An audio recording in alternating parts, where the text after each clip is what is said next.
That's how we do it uptown. Alright, so that's the first half. Second half, my Jefferson and Johnson crew. You are now tuned into the Ivy Show. I always say I gotta find like a new introduction. I will one of these days, but I'm so happy to announce this guest today. Like, it's a lot of history. We grew up on the same block, so I definitely feel where he's coming from in his music. It's weird. For mad long, I never knew how to pronounce his name, right?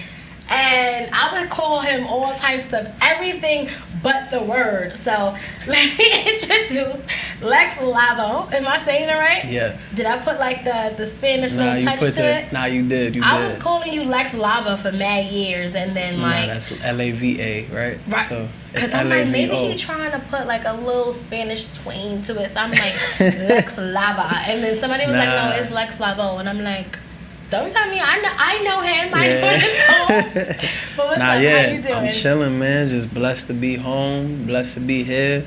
Right. Yeah, man. I don't know if you know what Lavo means. It means the voice. So, that's kind of why I kind of ran with that. I feel like I'm the voice of my people. The voice of the voiceless. People in my area. People that's, going through whatever they going through in my area. So, I'm just the voice for them. I want to know, like, how did you start rapping? Like, I remember growing up, and we would hear your mother call your name from down the block.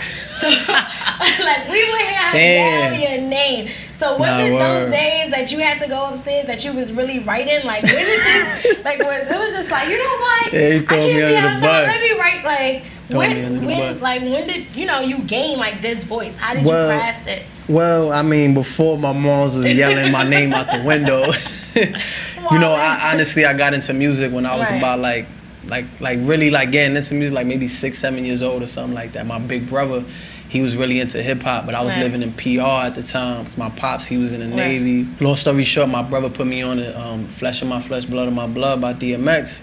After that, I was like, nah, that's it for me. Like, I love this music. Fast forward, we went to New York. And I just got into the hip hop scene heavy, like around I say a couple years later, like 16, 17, I really started writing and getting into it, but I was kind of shy to put my stuff out there. I would write poetry, I would, do what I had to do for, whatever I like, but as far as like me getting into the music for real, like I say 16, 17, like that's when I really started like recording music and getting into the studio and writing verses and hooks and stuff like that. That's around the time. So I heard that you had like basically described your sound as like heavy with the bass, but also like spacey. Yeah. That's exactly how you, and I'm like, what does that even mean? Like, so, in simpler terms, how did you craft your sound? In the beginning, I didn't really know what I wanted to do. I just knew that I was just, wanted to write and just project what I was going through. So I was just, I honestly just going through trial and error and just feeling what I wanted, feeling everything out. Once I got to the point where I knew what I wanted to hear myself on, which was like that bassy shit, because that's I feel like if you can't critique your own self, as far as like when you put in work out there, it's like, what are you doing? Because it's like if you can actually, change things that, especially like I said, just putting stuff out there that I feel just kind of resonated with the other with my audience. If I know what they want to hear, I can just tailor make it to that, but then again, just like make it my own sauce and give them my own vibe. So it was like one of those things where it's like I know what I want to hear. So it's like if I know what they want to hear at the same time, so I could just give them that all in one shot. What's some other artists from that era that you feel like you but you got inspired and helped craft your sound as well? Well, I mean, you could go from the Big Puns, the Nas's, I could go on, the list could go on. But I even heard you say Andre 3000, which I love Andre 3000. That was so like, I was not expecting that, honestly. Nah, he's definitely, honestly, there's a lot of people. I feel like my top 5, it switch up all the time. Like, cause I could go from Eminem or I could go from Jadakiss. I got definitely an eclectic top 5. Like, it's different. Like, I could name a lot of different people that people be like, word? Cause you usually hear the Big Pac, Hove, Nas, like you don't really hear other people because, I look at it like this. Whoever influences me, that's who I'm going to go with. I'm not going to just go with what's popular. Whoever influences me is who I'm going to roll with. So it's like, that's how I kind of create my top 5, so to speak, or whoever I'm digging. You know what I feel? Like it's a lot of legendary people that done paved the way, but right. there's like, you know, like I said, the Big Puns, the Nas's, the Andre 3000s, right. the DMX. DMX is in my top 5, guaranteed. He should be in a lot of yours too, man. I love the East Side. I feel like, especially with our culture, like I was just talking to Neek. He was up here a week or two ago. And we was talking about how when people think of Harlem, they automatically want to talk about the West, but like the East was really something. Like it kind of shaped us. Nah, guarantee.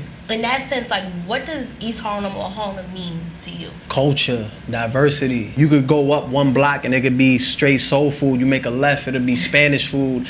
You make a right, it could be, you know what I mean? It's a lot going on the East Side. If you go to West Side, it's, you know, predominantly, they say it's Black Harlem. Right. You know what I mean? But on the East Side, it's a lot going on. But East Harlem is just, it's my world, it's my life, it's my everything. It's what shape and mold, you know, the man I am today. You know what I mean? I always say to people, like, you know, my mom raised me, but the East Side, like, made me, like, who I am today. Did you ever have to, like, dress up for the Puerto Rican Day Parade? Because that was something big I mean, for us. yeah, it's something very big for us, and I'm pro-Latino for real, you know what I'm saying? Shout out all my Boricuas, Dominicanos, Mexicanos, Latinos, period. Like, I'm pro-Latino all the way, and I feel like on, you know, on the festival day, that's just our day to express ourselves, and it's lit. It is lit. I mean, it has. It not saying it hasn't, but as of late, you know, policing and, you know, because everybody gets a little wet by and they get twisted and they get messed up. So, but they enjoying themselves. You know, it's a time of the year where we can be ourselves and show the world, you know, what we doing. You know what I mean? And you had a chance to actually perform at the festival. What was that like? Being like, yo, the whole East Side was there, yo.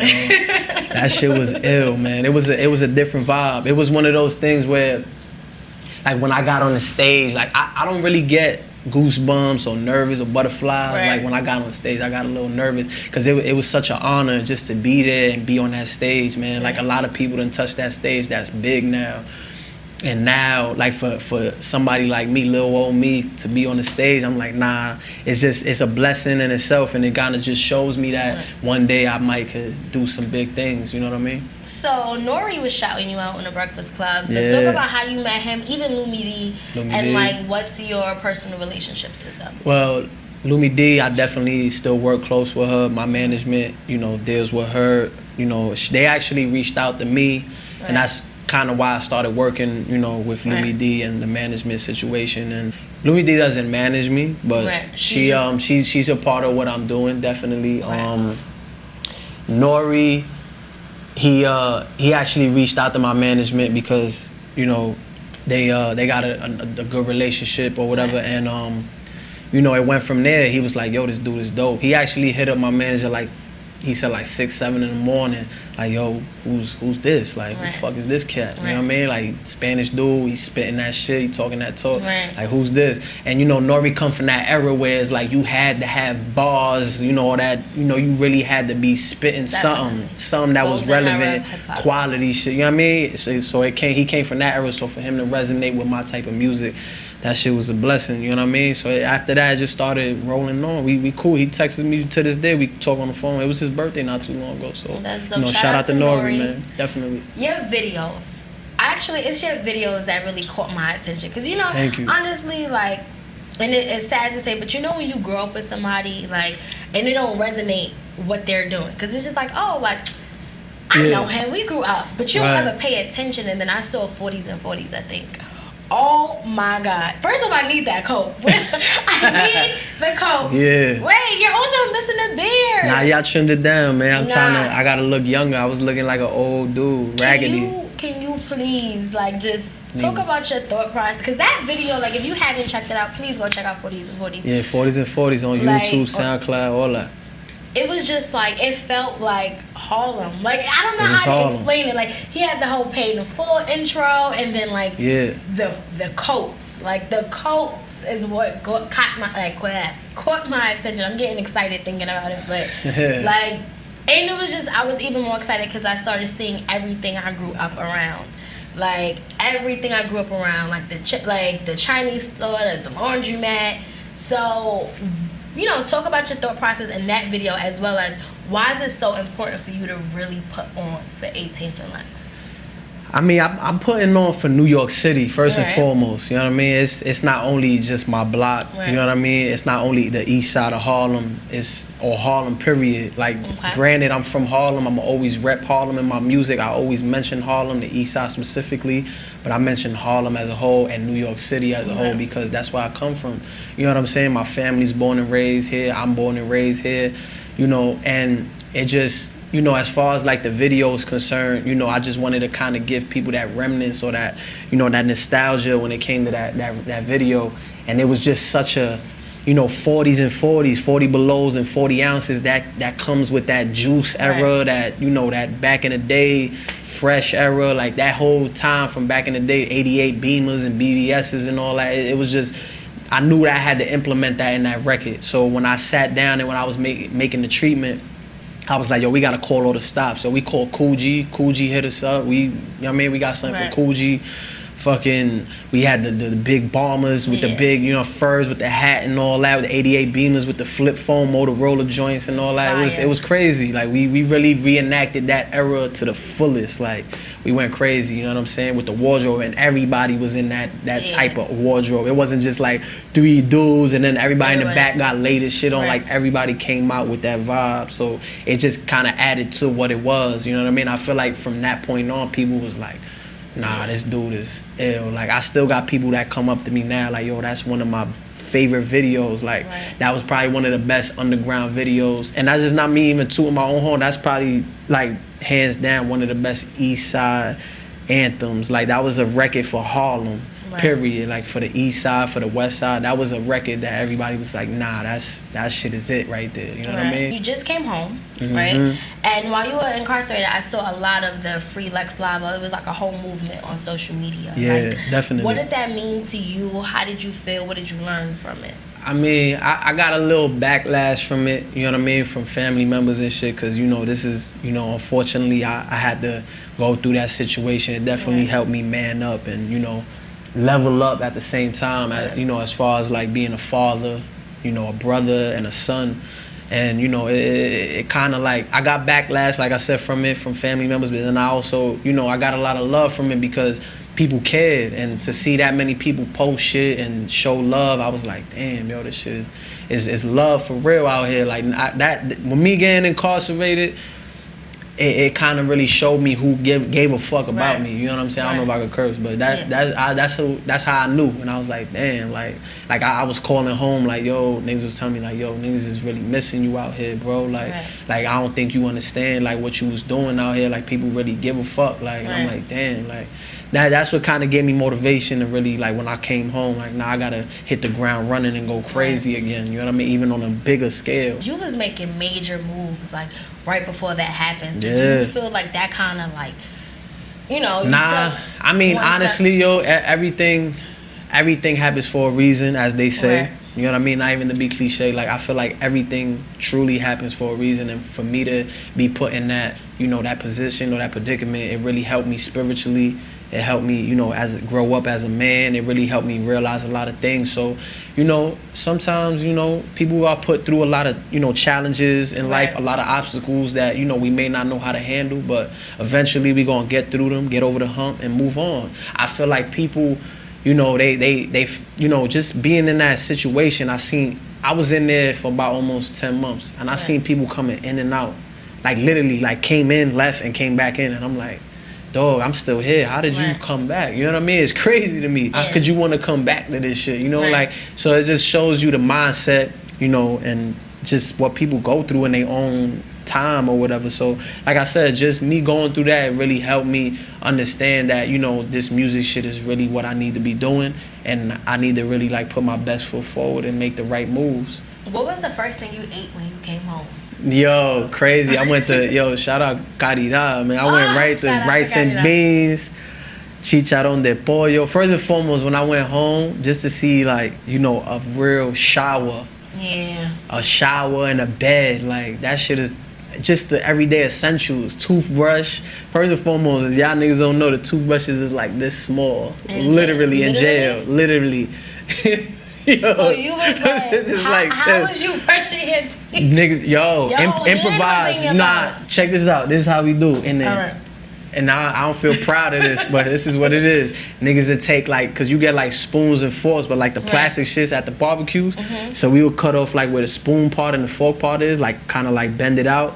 And then like that whole like the length part, you would take that and then take a ball of yarn and you would wrap it up to the where the toothbrush is, so it kind of make it longer, pause. And that's how we would reach the back. And yeah, and first another thing is, yo, DOC gotta upgrade their toothbrushes, their toothpaste, the bum ass core craft, like all that shit gotta be revamped, man. Y'all niggas is cheap. Y'all getting all this money, man. Wow. It wasn't no Colgate. It wasn't no none of that. I forget the name of the toothpaste, but that shit was horrible. If something was to ever happen to the world, you know how to make a toothbrush. That's a fact. Jail arts and crafts. Not real talk. 101, right? I mean, we could kind of teach that. Like, nah, listen, yeah, man. right? It's whack, but it's, you know, it just helps you fend for yourself when you ain't got nothing. When you ain't got nothing, it really puts you in a position to be like, you gotta think like, yo, how could I improve on this situation? Right. How could I make this situation better? How could I, you know, make it comfortable? So it was that, yo, every day. Pictures? Nah, I had nothing, but we not going into that. We not going into that. Nah, I didn't have girls sending me pictures. Nah, his girlfriend's watching this like. Nah, I had my girls sending me pictures, not girls. Not girls. So, definitely. All right, going into that, like, so clearly you're in a relationship. How does that work? Why are you laughing? Because you a funny ass nigga. Why? I'm just saying. Throw me under the bus real quick. Because I'm not going front. One of my friends went to jail. He was like, "Yo, can you send me pictures?" I was confused. Like, that's the thing. Like, people send pictures. You can't get pictures of yourself, which is the dumbest shit I ever heard of. You can't get. You can't like they couldn't send me pictures of myself. When the mail lady used to come in, they'll say your name. You come up to the gate where your house is at. They come through, they give it to you, they be like, yo, here, then, but they go through it. They don't really read what you got written or whoever sent you something, but if you got pictures, they'll show you, like, they'll go like that, and then if they see something that look like you, they'll be like, nah, we can't have that. That's so dumb. I don't get it, but that's honestly, DOC, like I said, y'all gotta revamp everything. Y'all all over the place. Every day was a new rule. You can't do this or that, and we was doing it the day before. It's just, cause you know what it is, it's a lot of things that's going on every day, like fights and cutting, and it's a lot of scary shit that go on in there, man. Shit you don't want to see, but you know you gotta hold it down, man. Like, you gotta do. So what you we know do. You're not going back at all, guaranteed. We don't want no more free Lex Lavo. Never no free Lex Lavo, free nothing. We home, you know what I'm saying? Free everybody that's in that predicament, you know. A lot of my friends and family done went in there and came home. I just want everybody to stay home, man. Right.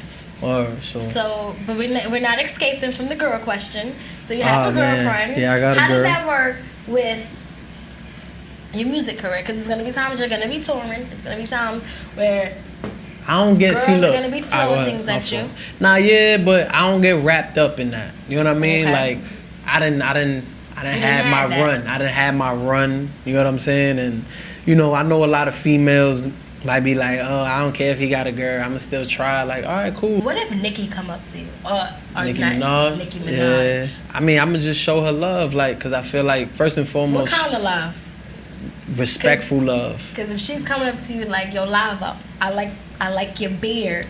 Checking you out. Like your I beard. like that. Yeah, because I ain't the only dude on this earth with a beard, but I mean, I get it though. Lavo with a beard, but I'm Lex Lavo with a beard. I get it. I mean, honestly, I like I said, I don't really like that shit. Don't do nothing for me. Like if I see a pretty woman, I might compliment her like, yo, you pretty. Especially me being on tour, whatever. She come up to me, I'ma show love. Just me knowing my morals and values. I'm not gonna like overstep my boundaries. You know what I'm saying? As a man, you know what I mean. That's just respect shit. Like, you know what I mean. It come down to that. You know what I mean? And I feel like a lot of people. This is not a media trained answer, and that you really. Never that. Nah, I'm being straightforward with you. You know what I mean? I really built a real strong relationship with my girl. You know what I'm saying? So it's like, I don't feel like, you know those fast females. You know, no disrespect, but there's a lot of them out there that throw themselves at artists. You know, just to say, oh yeah, I fucked such and such, or I've done whatever with such and such, or I was around such and such. I'm not gonna feed into that. Like I said, I didn't built a big ass foundation with, you know, my girl, and I'm just gonna leave it like that. You know what I mean? I'm not gonna mess that up. I'm not gonna ever mess up something that, you know, especially someone I really love. You know what I mean? Like, I'm not gonna ever mess that up. This is OD giving me 90s R&B vibes. Age ain't nothing but a number. So music, you got 4 mixtapes out. What's the next one? And how's that working? Like, you came out, you said you hit the ground running. So. Yes, guarantee. I've been real. Like I said, I threw a record out with a he's a reggae, like a Latin trap artist. Right. His name is Lito Quirino. Shout out him. I put that out there just to let people know, you know, I'm working and stuff like that. I dropped a record called All Nah. Okay. That was like a real turn up kind of record, just to let the people know I'm doing something, you know what I mean? But now I kind of just been going back to the drawing board and revamping everything and just making shit, you know, just strategizing mostly, just really sitting back and seeing what's going on, like seeing the climate of, you know, hip hop at the moment, and seeing where I could just like fit my whole, you know, situation in there, you know, where I could come in and be like, you know, like, this is my shit. Everybody's welcome to come over here, but this is my shit. I'm not gonna just do what everybody's doing over there, because I feel like that's where everybody fucks up at. They feel like, yo, this is popping, I gotta emulate that, or I gotta do what that is. Right. I'm not doing that. Spanish music is the highest grossing, and then you do have, I know you said that you're not you're the Spanish guy that doesn't talk about Spanish things. Oh damn, you went back. Being that Spanish is, like I said, the highest grossing like music right now. And then you dropping that kind of reggaeton, like, is that something you would do on something? Yeah, but you know what it is? Because, you know, I at that point in my life, like, I really, well, I would say that point in my career, I wasn't really like touching bases on that. Right. As far as like the Spanish side of my, you know, my culture, and I should have.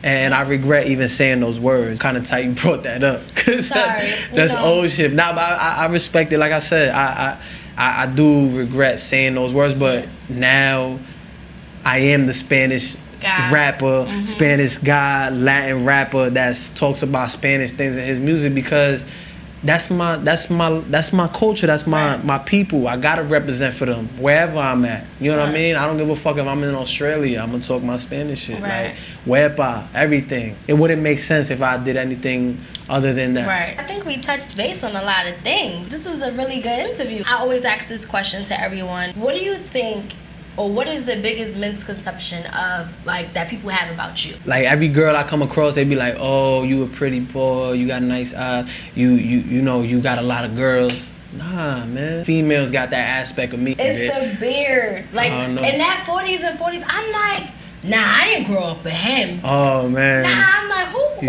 Oh.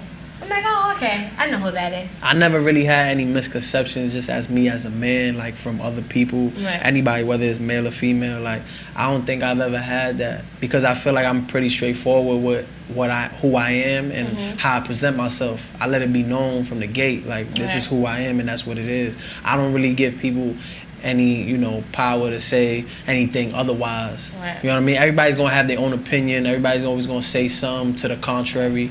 But it's like, you know, you ain't lit. What do they say? You ain't popping if you ain't got haters or whatever. Like, it's just what it is. It comes with the territory. It does. It definitely does. So, you know, that's just something that, you know, it's inevitable and it's gonna always happen. But I just tell everybody out there, you know, that, you know, as a man, y'all always gonna, you know, see the real me. I'm always gonna give everybody who I am, because I'm not afraid to give, you know, myself to the people. Right. I'm not afraid to tell people who I am. I feel like that's the problem with a lot of people nowadays. Like, they get those jitters. Like, they feel like, yo, they gotta be a certain way because they feel like the person who they are is not popping or something. Like, no, you never know. You never know if what you're doing might attract a huge audience. You never know. You know what I'm saying? You just gotta try it, go out there and make the moves. When can we expect your next project? The next project is in the works. I'll tell you that much. I'm not even just talking just to say it. It's really in the works. I got a lot of shit going on. As far as, you know, just projects, singles, I got honestly a lot of visuals. Just like I said, it's been a lot of low-key moves being made. I ain't publicizing anything until it's concrete. Right. But just know and stay tuned. It's about to be litty. it's about to be Huepa Teta for Is that real. Narcos? Like, that's Pablo Escobar. Thinking of Netflix. That's lit though. I'm so proud of your movement. Thank you. Like, I appreciate you. This is Thank you really for having dope. me. No problem. It's crazy because, like you said, like, and I can't believe you even touched on the fact that my mom's used to yell out my name out the window. That's classic. But that. You know what? You know, a lot of people say that, like, yo, your mom's is yelling your name out the window. I'll be like, all right, she care. That's why. Yeah. She give a fuck. That's why she yelling my name out the window. Right. To come upstairs and eat or whatever, wash up or whatever Right. the fuck it was. You know, I was young, but she was making sure I was okay. I see a lot of kids outside, their moms ain't yelling their name out the window. Right. Or even like coming downstairs to come get them. It's just kids just roaming the streets, and I'm just like, you know, I kind of fear for the next next generation because of the fact that, you know, I got a child. You know what I mean? He's 5 years old, and it's gonna come to the point where, you know, you gonna be yelling his name out the window. Nah, I would never violate him like that. My mom is old school. I would never violate my little man in public like that. Like, yeah, like I would never do that. And the crazy thing is, like, from a block away, you can hear. I don't want to say her name. I'm not gonna say your name. I said I don't want to say her name, but you can hear her from damn near. What was that? Third. Yelling. To Lex. Already. And the whole block used to turn around like, oh. There you go. And it was around the same time. There go Mama Love again. Yup. But it is what it is. Like I mean, the hood's alarm clock. Like, all right, it's time to go out. Yo, you blowing my. It was like, all right, you know it's getting late. It's about that time. That shit was constant. But then when I got to a certain age, I was like, nah, we ain't doing none of that. Upstairs. Nah, it's not even. Nah, I wouldn't violate, but I would be like, yo, mom, chill. Like, you wildin', like you making me look crazy out there. I'm grown. I'm grown. I ain't a little dude no more. Like, yeah, man. So where can the people find you? Twitter, Instagram, all the social medias. It's Lex Lavo, SoundCloud, all streaming platforms. Tidal, you know, I don't want to name drop, but everything else is just, you can find me on everything. And you know, Ivy like blue, no E. It's the Ivy Show. Second season is really like doing its numbers. We got really heavy hitters up here, so. You know where to find me, you know where to find Lex, and we out, guys. Looking like Bishop in my 40 lows, brown paper bag.